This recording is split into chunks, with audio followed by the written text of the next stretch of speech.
to the 20-second Creature Fridays video, where we're going to take a look at Martes, or the pine marten. If you're new here, my name's Emily and I'm a zoologist with experience in a range of different types of work and a really big passion for bringing free educational videos about nature to you. It's great to have you here, and I'm always ready in the comments below to answer any questions you have on the topics that we cover in these videos. The pine marten is born into an existing woodland structure or rock face that its mother has claimed as her den.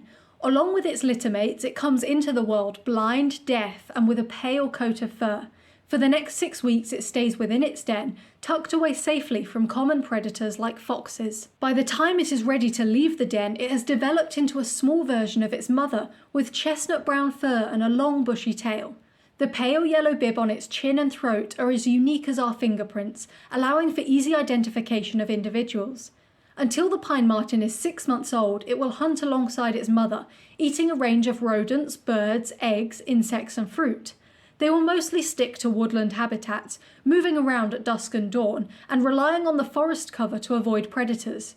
Climbing around the tree branches is easy for this family, as the pine martens are the only mustelids with semi-retractable claws, an adaptation that helps them climb. At 6 months old, the pine marten kit has grown to its adult size of around 50 centimeters long with a 20 centimeter tail. It's now old enough to leave its mother and establish its own territory, where it will live out an average of 8 years of its life. Pine martens don't tolerate others in their territory, and outside of the mating season won't interact with each other. Males can roam up to 20 kilometers a day, and younger ones are often kicked out of territories and forced to keep moving in search of an unclaimed habitat patch. Once summer comes back around, the male will call out with shrill sounds to search for a female. After mating, his part in rearing the next generation is completely done. The female will have waited at least 3 years before she starts breeding, and she then delays gestation for another 7 months until the next spring comes around.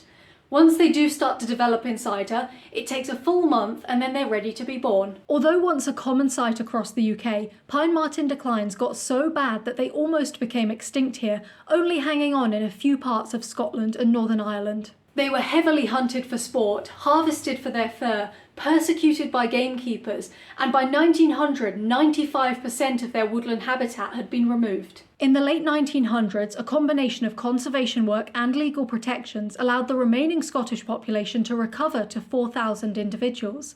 The restoration of woodland cover and reintroductions taken from the Scottish population has allowed their population to expand through parts of England and Wales.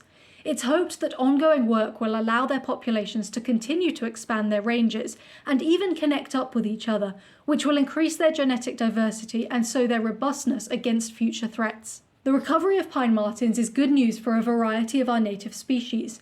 Preliminary evidence suggests that when pine martens recover in an area, the number of grey squirrels will decline.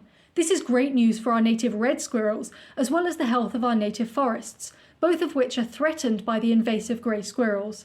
Pine martens also hunt corvids, which helps maintain a healthy population of songbirds, a group of species that corvids prey on. If you want to support me in continuing to create these free educational videos, then check out my new Patreon page. I have 5 different monthly support tiers to choose from, ranging from just £2 up to the higher tiers where you can vote for video topics, have your name credited at the end of each video, receive personalised art of any UK species, and get one-on-one consultation calls with me on any nature-related topic of your choice. Subscribe to Ferroforest to keep learning about UK nature.